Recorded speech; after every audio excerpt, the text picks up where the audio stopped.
tous, très heureux de vous accueillir pour cette première interview du Pro Perso. Et aujourd'hui, on a la chance de recevoir Morgan. Salut Morgan. Salut Jimmy. Très heureux de t'accueillir pour cette première émission. Aujourd'hui, la thématique, c'est le monde du foot amateur. Peux-tu d'abord, s'il te plaît, te présenter? Donc Morgan Jelly, 30 ans, donc joueur de foot depuis le plus jeune âge, depuis l'âge de 5 ans. Encore actuellement, j'ai également été coach sur quelques années. D'accord. Alors justement, comme j'évoquais le sujet, c'est le monde du foot amateur. Tu as baigné dedans, Oui. et depuis petit, tu expliquais un peu ton parcours. Justement, est-ce que tu peux nous en dire plus? Mon parcours au niveau de joueur? Exactement, joueur, Joueur. puis par la suite entraîneur. D'accord, ok. En tant que joueur, j'ai débuté le foot à l'âge de 5 ans à l'Osenquin D'accord. sur plusieurs années. Ensuite, j'ai été repéré par le LOSC, donc j'ai volé quelques années au LOSC. Ensuite, malheureusement, par un manque de sérieux, j'ai dû revenir à une échelle un peu plus inférieure, on va dire. Ok. Donc je suis parti à l'Aris Club de Rampersart. Ensuite j'ai évolué à Fille. Ensuite par des contacts que j'ai pu avoir, j'ai eu la chance de rejoindre le sud de la France, évoluer à Perpignan. D'accord, bien. Voilà. Et cette expérience a été bonne, mais malheureusement suite à des pépins physiques, j'ai dû revenir dans ma région natale et évoluer dans des divisions inférieures, on va dire. D'accord, donc là c'est ton parcours de joueur. Ouais. Par la suite, tu as également connu le métier de coach, si je veux C'est dire, ça. dans le monde amateur. Tu peux nous en parler? J'ai eu des opportunités pour être éducateur dans des clubs. Donc j'ai démarré à Lambersart, à l'Aris Club de Lambersart. Donc j'ai fait une bonne année, ça a été une belle expérience. Ensuite, j'ai eu une expérience à Lille Antillais en tant que coach des jeunes sur du jeu à 11. J'ai eu une expérience à Sequedin sur le foot d'animation. D'accord, ouais. Et j'ai eu une expérience récemment à Goncourt avec des jeunes. J'ai eu une expérience avec des jeunes qui passaient en U14. D'accord. Et une expérience également en tant que coach senior de foot en futsal. D'accord, ouais, très beau parcours jusqu'ici. Des deux, tu as préféré ton parcours de joueur ou d'entraîneur? D'un point de vue expérience et match, je dirais plus en tant que joueur. D'accord, ouais. Comme tu peux le savoir, j'ai pas eu une stabilité en tant qu'éducateur. Donc on va dire que j'ai vécu des plus belles émotions en tant que joueur. D'accord, ça marche. Ouais, bah, écoute, c'était la première partie de cette interview. La deuxième partie va consister à quelque chose de plus concret. On va rentrer vraiment dans le pro perso et c'est un peu le but de l'interview. Du coup, on va enchaîner tout de suite avec la deuxième partie.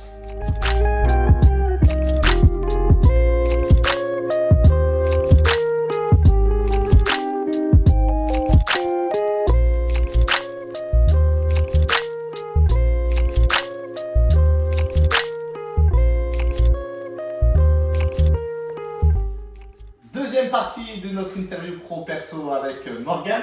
Tout va bien pour toi? Tout va bien. Ok, deuxième partie, donc je vais un peu t'expliquer le concept de cette deuxième partie, d'où l'émission l'interview pro perso. Nous avons des questions ici dans ce saladier, différents papiers. Tu vas choisir un papier où est écrit une question et tu répondras donc à la question. Si tu n'as pas envie, tu dis joker et on passe à une prochaine question. Ça te va? Ouais. Je t'en prie. Allez. Première question. Donc pour cette interview pro perso. Donc quelle est la rémunération? Ah, alors, y a-t-il une rémunération fixe ou quelque chose Donc on va parler dans un premier temps en tant que joueur amateur. D'accord, ouais. En tant que joueur amateur, réellement il n'y en a pas. Il y D'accord. a quelques clubs qui proposent des primes de match, Ok, ouais. c'est-à-dire sur des matchs gagnés, une petite compensation on va dire. Et en tant qu'éducateur dans le monde amateur, c'est à peu près la même chose, je ne parlerai pas de rémunération, Ouais. je parlerai plus de défraiements liés aux frais kilométriques. D'accord. Voilà, sur tout ça, c'est des petites sommes qui contribuent à remercier en quelque sorte l'éducateur pour le rôle qu'il a dans le club, quoi. D'accord, ouais. Et ça permet d'arrondir les fins de mois. Oui, hein, quelques fois. Ok. Allez, deuxième question, je t'en prie. Toujours le même Je concept. te laisse. Ouais. Alors, deuxième question. As-tu déjà pensé à tout arrêter? Alors, est-ce que tu as déjà pensé à arrêter ton expérience dans le monde du foot amateur, aussi bien en tant que joueur que coach finalement? Alors, ce qu'on peut dire, c'est que j'y ai déjà pensé, mais concrètement, je l'ai jamais fait. D'accord. Voilà, je l'ai jamais fait. On a beau arrêter, on revient toujours au ballon, quoi. Ouais. Ça, c'est certain. En tant qu'éducateur, Non, je pense pas y avoir pensé.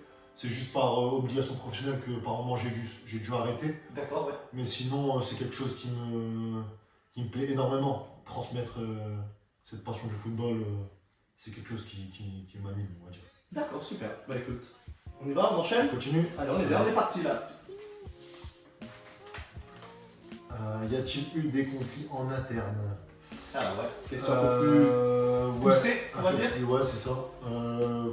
Des conflits en interne. En tant que joueur, on a connaissance parfois de conflits, mais honnêtement, on les ressent pas tellement. D'accord, ouais. Nous, directement, Ça vous atteint pas. en fait, par exemple, les conflits, ils peuvent avoir lieu en cas de mauvais résultat, par exemple. Donc nous, entre joueurs, on le sait. Mais de joueur à président, par exemple, c'est très rare, je trouve. Ouais. De joueur à entraîneur, ça peut arriver, pareil.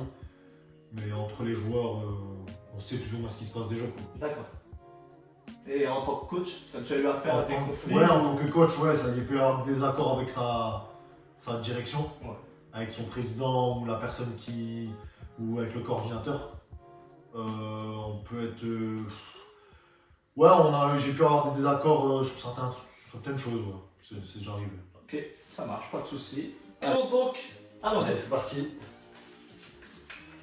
Le lien s'est-il déjà perdu avec les joueurs? Alors. Donc je vais parler en tant qu'éducateur dans un premier temps. Vas-y. Donc moi, d'un point de vue personnel, je pense pas avoir perdu le lien avec mes joueurs, que ce soit dans mes différentes expériences. Je pense surtout que j'ai su me remettre en question, personnellement, suite à des mauvais résultats ou le fait qu'un joueur ne progresse pas comme je le souhaitais. D'accord. Donc c'est surtout ça qui a fait peut-être que j'ai eu la chance d'avoir un groupe plus ou moins soudé à chaque moment. Oui. Donc voilà, surtout se remettre en question, c'est ça qui est important je pense en tant que coach.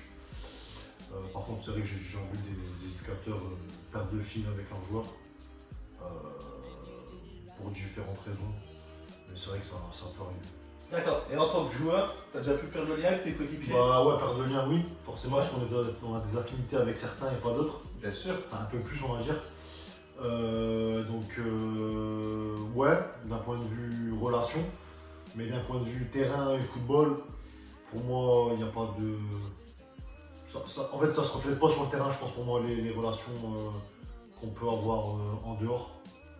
C'est sûr qu'avoir des bonnes relations avec tout le monde, ça facilite un peu plus les choses. Bien sûr. Mais quand on reste, pas professionnel puisqu'on est dans le monde amateur, mais quand on reste quelqu'un qui aime le beau jeu et qui veut faire gagner son équipe, bien évidemment, on donne le ballon à la meilleure personne en bonne position, quoi. D'accord. Donc il n'y a pas de débat là-dessus. Ok, ça marche. Et ben on enchaîne avec une nouvelle question.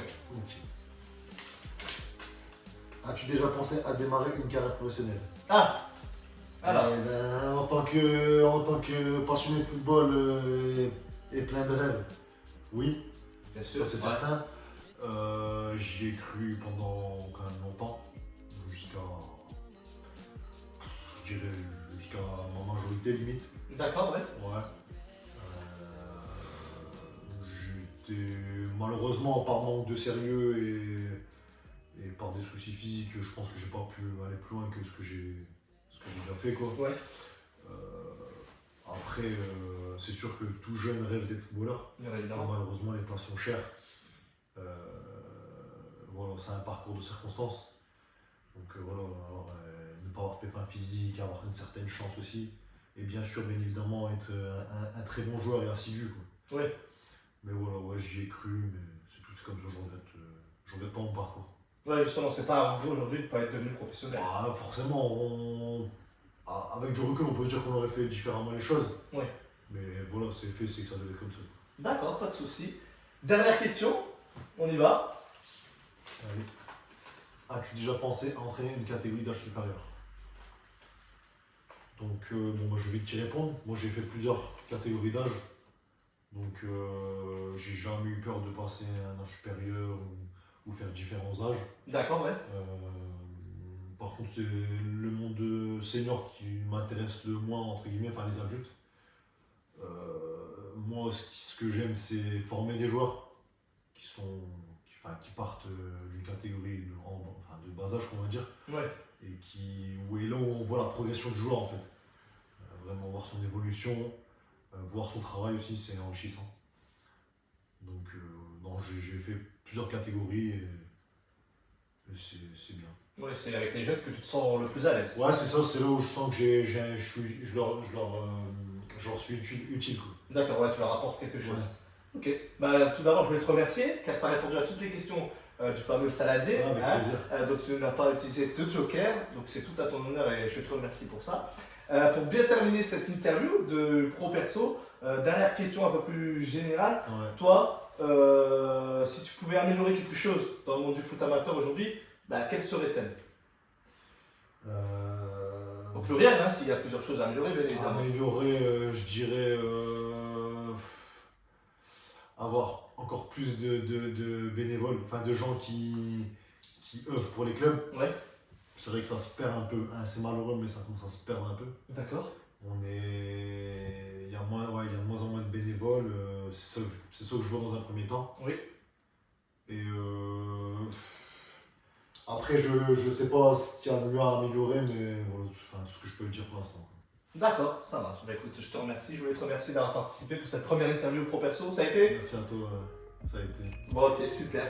Merci à vous de nous avoir suivis. Merci d'avoir regardé cette première émission de l'interview du Pro Perso avec Morgane, donc, qui était notre première invitée. N'hésitez pas, bien évidemment, à suivre ma chaîne YouTube Gym Foot et à suivre toutes les autres émissions que j'ai la chance de présenter, puis également à nous suivre sur les réseaux sociaux, Footangle, sur Snapchat et Instagram notamment. Je vous dis à très bientôt pour du football. Merci.